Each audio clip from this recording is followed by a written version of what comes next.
Sale de la cárcel el mayor abusador de bebés y productor de pornografía de este tipo de la historia de España.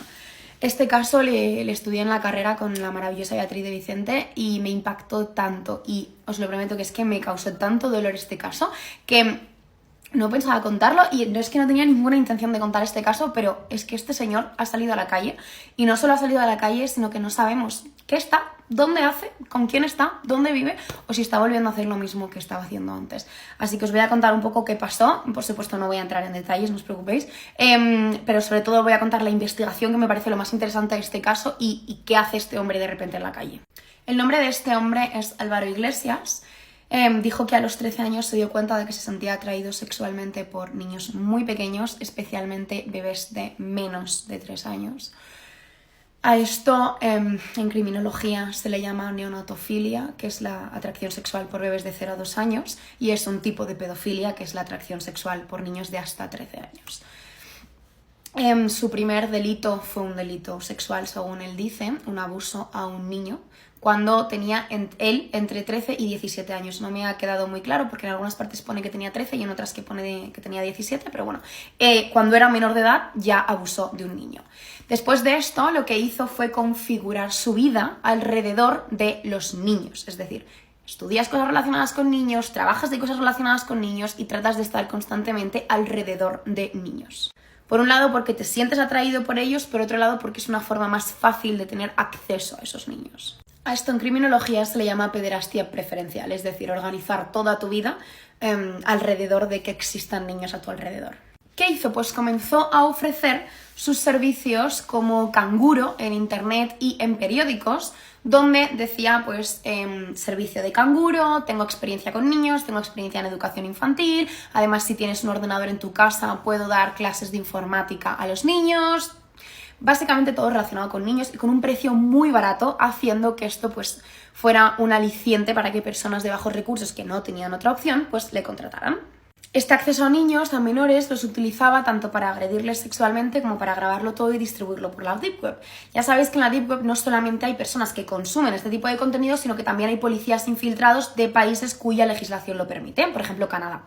Por tanto, un policía que se encontraba en Toronto estaba infiltrado en uno de estos grupos donde se pasaban estas imágenes, y una de las imágenes que había era un vídeo de un bebé que estaba siendo agredido, además de forma, pues bueno, bastante fuerte.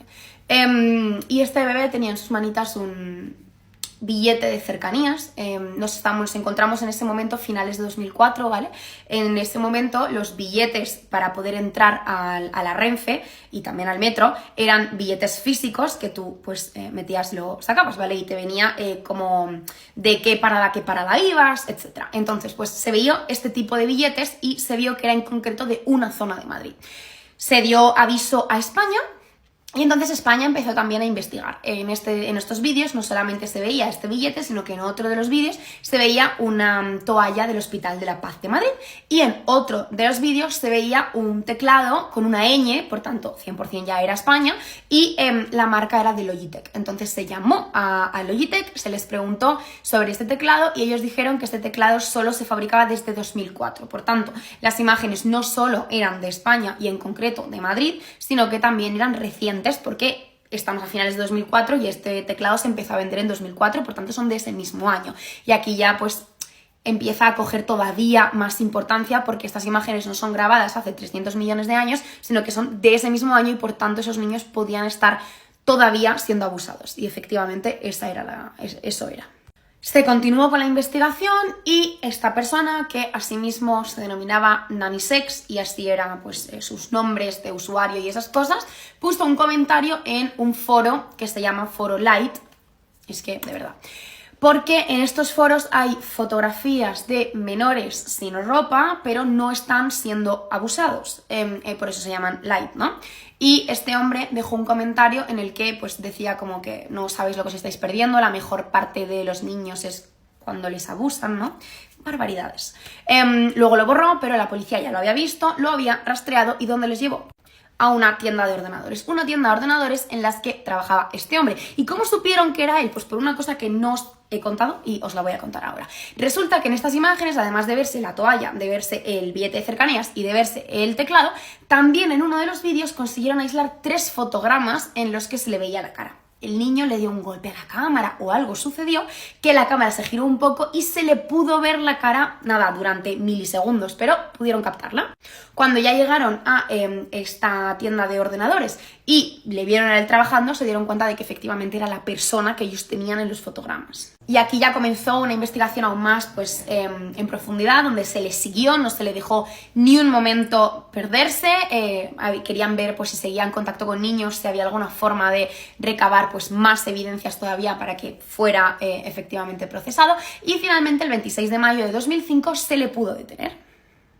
Cuando le detuvieron, dijo que sí, que él había abusado de más de 100 niños y dio los nombres de 2 personas que colaboraban con él. En uno de los vídeos, de hecho, salían 2 personas, pero en ese momento el único al que se le vio la cara es a él. Pero bueno, él se encargó de delatar a sus 2 compañeros, que también fueron a prisión, después veremos cuánto tiempo. Pero él fue condenado a 58 años. Después el Tribunal Supremo le redujo en 13 años la condena y en total ha sido condenado a 44 años y medio de prisión, pero ha salido ya. El 17 de mayo de 2025 salió de prisión y le hemos perdido la pista. ¿Por qué le hemos perdido la pista? Bueno, pues resulta que cuando él fue condenado no existía la libertad vigilada. Es decir, tú acababas tu condena, salías de prisión y ya está, ahí se terminaba, no te podían seguir vigilando, no podían controlar dónde estabas ni qué hacías y no había más. Aunque ahora sí que hay una libertad vigilada, lo cierto es que como él fue condenado en una época en la que no la había, no se le puede imponer esta condena extra, por así decir. Lo único es que sí tiene una orden de alejamiento contra sus víctimas y las familias de sus víctimas y no podrá trabajar en lugares donde pidan un certificado de antecedentes de delitos de agresiones sexuales.